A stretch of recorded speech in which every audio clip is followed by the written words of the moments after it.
On September 18, 1998, Nelson Mandela stood before the distinguished audience at Harvard University to receive an honorary doctorate in law. The significance of this moment was profound, not merely because of the personal recognition of Mandela's lifelong struggle against apartheid, but because it symbolized the acknowledgement of the South African people's collective fight for justice, equality, and human dignity. From the outset, Mandela's speech captured the attention of listeners with its warmth, humility, and clarity, setting the stage for a message that would resonate far beyond the walls of the university. It was more than a ceremonial address. It was a call to reflection, action, and global responsibility. Mandela began by expressing sincere gratitude toward Harvard University and its leaders, emphasizing that the honor he received did not belong solely to him but to every individual who had endured the hardships of apartheid and contributed to the nation's liberation. His words reminded the audience that freedom and recognition are never solitary achievements. They are the cumulative outcome of struggle, resilience, and shared vision. In this opening, Mandela immediately framed the speech in a context that demanded both respect and active engagement from the audience. He urged those listening to see beyond the ceremonial recognition and grasp the enduring lessons embedded in his experiences. As the speech progressed, Mandela turned to the broader realities facing the world. He highlighted that democracy, while vital, is insufficient if it is not accompanied by tangible improvements in the material conditions of ordinary people.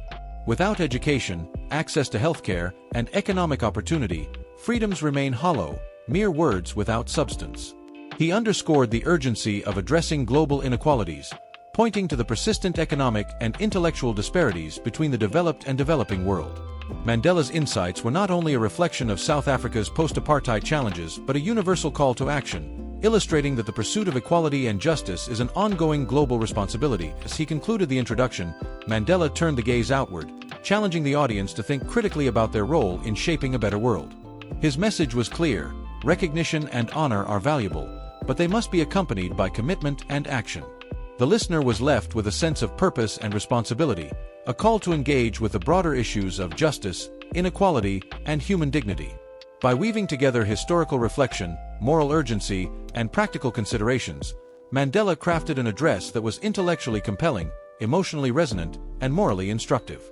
At this point, before continuing further into the analysis of his reflections on global responsibility and justice, take a moment to subscribe to the channel and activate notifications to ensure you don't miss the next part of this journey into Mandela's wisdom and the lessons that remain vital today.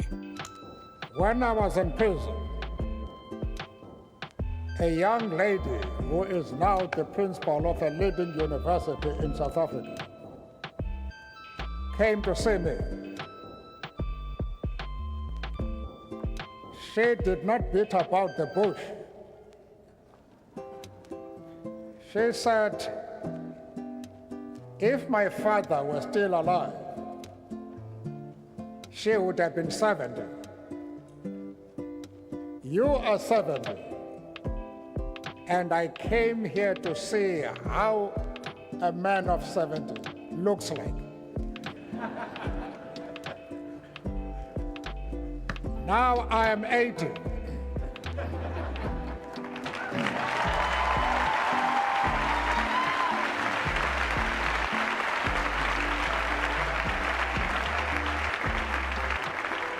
And I'm very encouraged to see so many people who have turned up.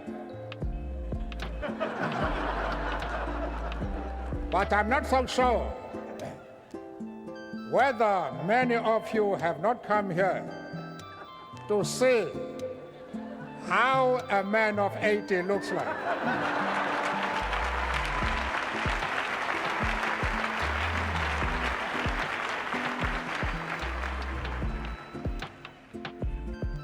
I keep on asking my wife and my colleagues who accompany me to these meetings that they must excuse me from telling the same story. But you will see how appropriate it is for me to repeat the story. That is when I found some place in my country and a lady answered the telephone. I then asked, to whom am I speaking? She said, you're speaking to me. I said, well, lady, I know I'm speaking to you, but what's your name? She said, who are you to ask for my name? What's your name? I say, well, lady, as soon as you tell me your name, I'll tell you mine.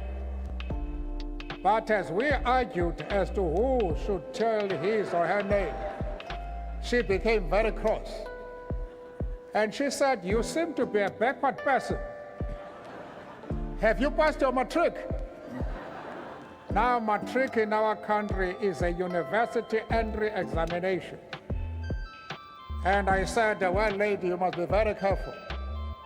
Because if the qualification to speak to you is the possession of a matric certificate, I might work hard and pass my matric and be in the same class as you are. That was treason. She said, you will never be in my class, and bang the telephone. How I wish she were here today.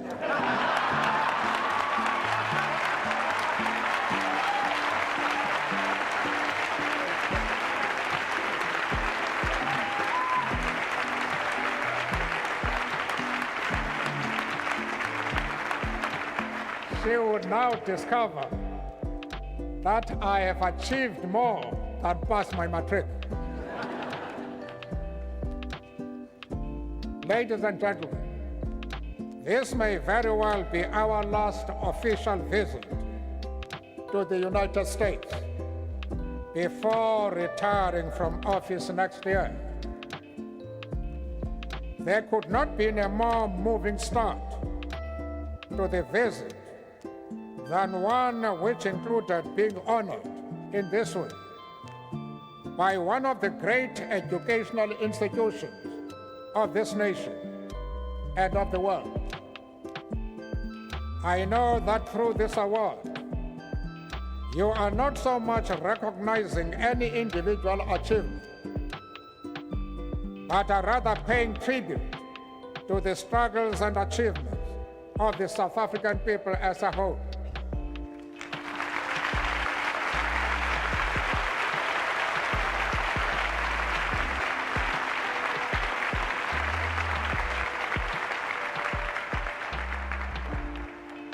I humbly accept the award in that spirit, while at the same time wishing you to know that we are not unaware of nor unmoved by the great compliment you pay us by conferring this degree at a specially convened convocation. To join George Washington and Winston Churchill as the other recipients of such an award conferred at a specially convened convocation is not only a singular honor, it also holds a great symbolic significance to the mind and to the future memory of this great American institution. The name of an African is now added to those two illustrious leaders of the Western world.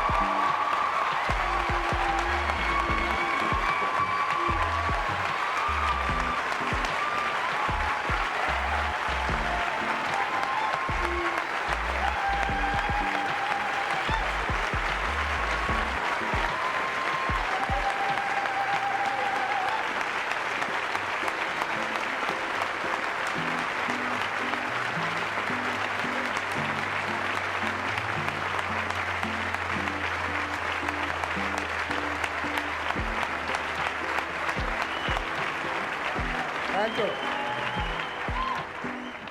I have said before that one of the striking features of modern times is the emergence of men and women,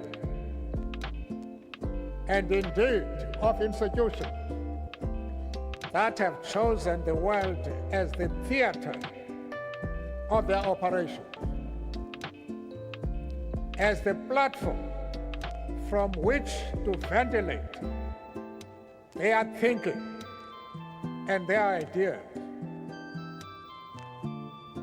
Few people will deny that the University of Harvard is one of those institutions that have chosen the entire world in order to bring strength and hope to those who otherwise would have had no future at all.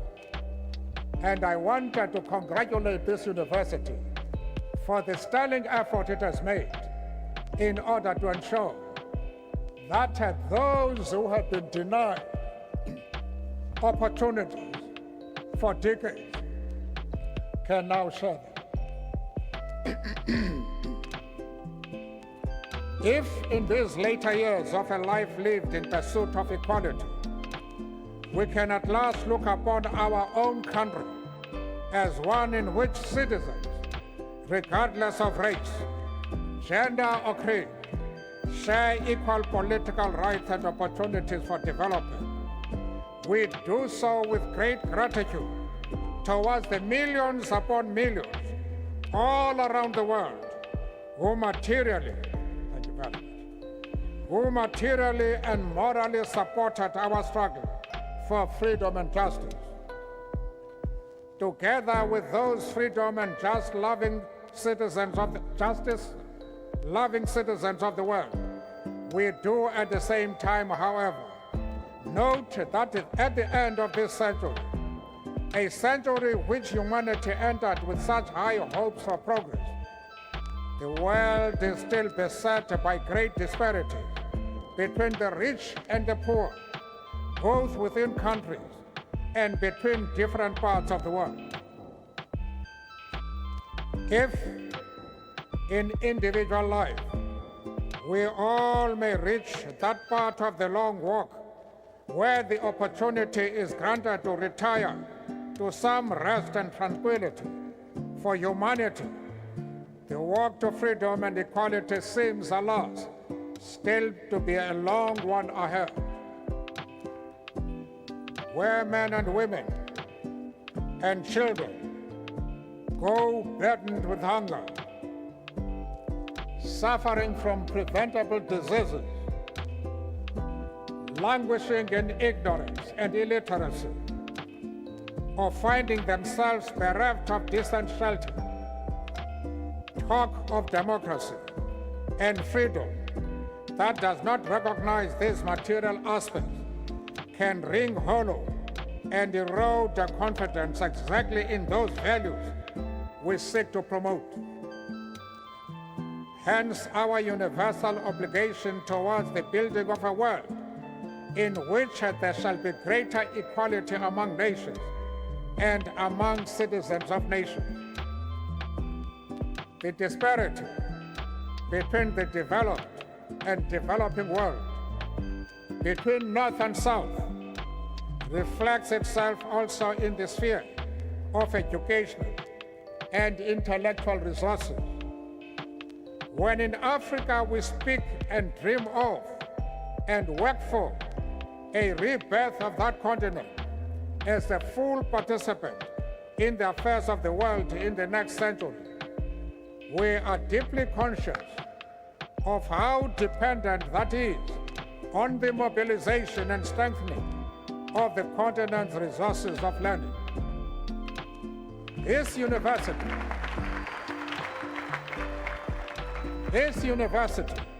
already has had a long partnership of learning and teaching with the South African people. There are many names that one could mention of persons now holding office in government or institutions of civil society who spent time at Harvard or benefited from programs conducted jointly with this institution. For that, our fledgling democracy, faced with the enormous task of reconstruction and development, owes your institution a great debt of gratitude. As South Africans play their role in helping to conceptualize and give content to the African Renaissance, we continue to draw upon the intellectual skills nurtured and honed here. The United States of America and democratic South Africa have, in the course of these last 4 years, built a relationship of mutual respect and cooperation. Each country respecting the sovereignty of the other while cooperating as partners. As part of this relationship, the scholars who had the benefit of studying here returned better equipped to deal with the local challenges and problems as Africans. It is therefore a source of great encouragement and inspiration for us to learn about the Emerging Africa's Research Project, housed in the newly created Center for International Development at Harvard. Its objective of undertaking an appraisal of Africa's economic, social, and political history, as well as the problems facing the continent, is timely and to be greatly welcomed. And they say she wants to see you. I said, let her come in. The security said, Mr. President, she is very cheeky. I say precisely for that reason, let her come in. She came in, and indeed she was a great lady. She did not knock, she did not greet, she just said, how old are you? I said, well, I can't remember. But I was born long, long ago. She said, 2 years ago? I said, no, longer than that. Then she suddenly switched subjects and said, why did you go to jail? I say, no, I didn't go to jail because I like, some people send me there. Who? People who don't like me. And she said, how long did you stay there? I said, well, again, I can't remember. But it was a very, very long time. She then said, very calmly and confidently, you are a stupid old man, aren't you? Well, ladies and gentlemen, if you think like that lady, that the address I have delivered here makes me really a stupid man, please be a little more diplomatic than that young lady. Thank you. Mandela's address ultimately leaves us with both a challenge and a solution. The challenge lies in recognizing that freedom and equality, while celebrated in ceremonies and symbolic gestures, require constant nurturing, concrete action, and collaboration across borders. Millions around the world still face social, economic, and educational barriers that limit the realization of their fundamental rights. The question Mandela poses is both direct and profound. How can societies, institutions, and individuals ensure that the freedoms of democracy translate into meaningful improvements in people's lives? The solution, as Mandela suggested, is multifaceted yet clear. It begins with education, not just as an academic exercise, but as a transformative tool that equips individuals to contribute to society meaningfully. It extends to economic empowerment, the provision of basic rights, and the reduction of disparities between nations and communities. It requires a shared sense of responsibility, where governments, institutions, and citizens recognize their roles in fostering fairness, opportunity, and dignity for all. By acting collectively and persistently, societies can convert the promise of freedom into lived realities for millions. Moreover, Mandela's speech encourages reflection on the moral dimension of leadership and global citizenship. Leaders and citizens alike must prioritize ethical considerations alongside political or economic goals, ensuring that policies and initiatives serve the broadest common good rather than narrow self-interest. This call to moral vigilance and accountability remains strikingly relevant today, as the world continues to confront inequality, environmental crises, and political unrest. Mandela's vision reminds us that addressing these challenges is not optional, it is imperative. As viewers, we are invited to engage with these questions actively. Are we contributing to a world in which every individual has access to education, health, and opportunity? Are we fostering environments where democratic freedoms are coupled with tangible progress in material and social well-being? Mandela's address offers a framework for thinking about these issues, highlighting the interplay between moral responsibility, practical action, and global awareness. The path forward demands courage, persistence, and empathy, but it is achievable when guided by the principles Mandela articulated. Ultimately, Mandela's speech is a testament to the enduring power of words to inspire change. It reminds us that recognition and honor are only meaningful when paired with action that benefits others. By internalizing his message, societies can move closer to realizing the ideals of justice, equality, and human dignity. The speech leaves viewers not only with admiration for Mandela's achievements but with a tangible challenge: to take the lessons of history and transform them into solutions for the present and future. So, take this moment to reflect, to act, and to share this message. Subscribe to the channel, activate notifications, and engage in the conversation below. Together, by committing to education, justice, and equality, we can answer Mandela's call and ensure that the freedoms we celebrate today lead to meaningful, lasting progress tomorrow.